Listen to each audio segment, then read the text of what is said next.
من از ملک پدر کردم جدایی، گرفتم با غریبان آشنایی. غریبان حالت خوبی ندارند، اول مهر است و آخر بی‌وفایی. اگر شیر و شکر غربت بنوشم، به مانند گدایی وطن نیست. احسن. اگر داد دلم با کوه بگویم،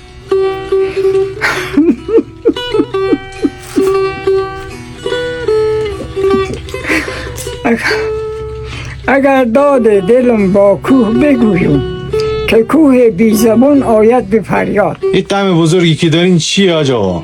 غم بزرگ غریبیه.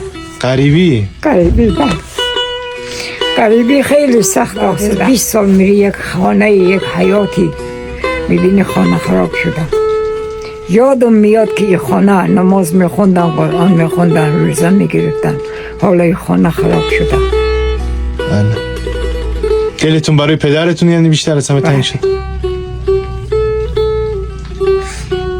یعنی پس این دلتنگی ها ادامه داره هنوز؟ بله. تموم نمیشه؟ نه.